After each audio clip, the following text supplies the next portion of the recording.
मायावती को जल्द से ही सीख लेना चाहिए। यहाँ पर राहुल गांधी से गठबंधन की राजनीति और उसके फायदे कितने आएंगे उनके पास, उन्हें पता लगा लेना चाहिए। इन दिनों राहुल गांधी यहाँ पर काफी चर्चाओं में है और ऐसे में उनकी जीत के बाद ऐसा कहा जा रहा है कि मायावती को भी अब उनसे गठबंधन की जो रणनीति है, राजनीति है, उसे सीख लेना चाहिए। तो चलिए खबर विस्तार से बताते हैं आपको। तब तक आप हमारे चैनल टीसी न्यूज चैनल को लाइक एंड सब्सक्राइब करना ना भूलें। मायावती के सामने अभी राजनीति अस्तित्व का खतरा तो नहीं है, लेकिन बीएसपी पर नेशनल पार्टी का दर्जा गंवाने की नौबत काफी करीब आ चुकी है।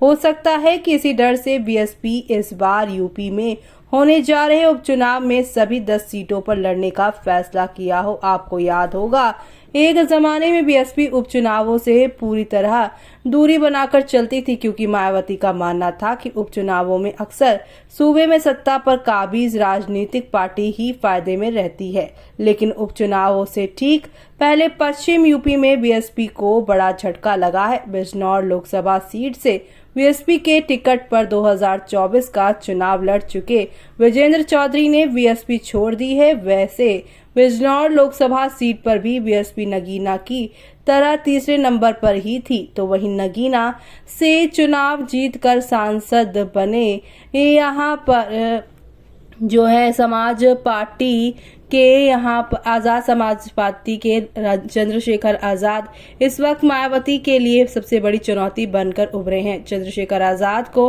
काउंटर करने के लिए ही मायावती ने अपने भतीजे आकाश आनंद को फटाफट मैच्योर बनाते हुए फिर से बीएसपी का नेशनल कोऑर्डिनेटर और अपना उत्तराधिकारी घोषित कर दिया है। चौधरी वीरेंद्र सिंह के बारे में कहा जा रहा है कि उनके मीरापुर विधानसभा सीट से उपचुनाव लड़ने की बात सामने आ रही है। ऐसे में वो खुद तो चाहते ही थे कि बीएसपी के अंदर भी कई नेता चौधरी विजेंद्र सिंह के पक्ष में खड़े थे, लेकिन बात कहीं बनते बनते बिगड़ गई। चौधरी ने यहाँ पर अपनी प्रतिक्रिया में बीएसपी छोड़ने वाले पुराने नेताओं की तरह कुछ कहा नहीं, बल्कि लोकसभा का टिकट देने के लिए आभार ही जताया। लेकिन चौधरी विजेंद्र सिंह ने जो कहा है वो महज एक राजनीतिक बयान ही लगता है। बहरहाल मुद्दे की बात यह है कि मायावती अगर अब भी सियासत को लेकर सीरियस है तो गठबंधन की राजनीति पर गंभीरता से सोचना शुरू कर देना चाहिए, और ये शुरुआत उपचुनावों से भी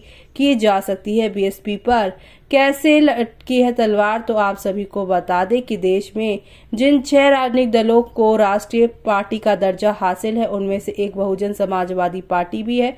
चुनाव आयोग की तरफ से राष्ट्रीय पार्टी के रूप में मान्यता ये राजनीतिक दल है बीजेपी, बीएसपी, कांग्रेस, आम आदमी पार्टी और एनपीपी। तो वहीं अब यहाँ पर कहा जा रहा है कि मायावती के लिए अब राजनीति में राहुल गांधी का फॉर्मूला काम आ सकता है। जिस तरीके से उन्होंने भारत जोड़ो और फिर उसके बाद अखिलेश यादव के साथ गठबंधन करके अपनी सरकार को यहाँ पर पहले से भी ज्यादा जनाधार दिलाया, वैसे ही कुछ अब मायावती को भी करना होगा।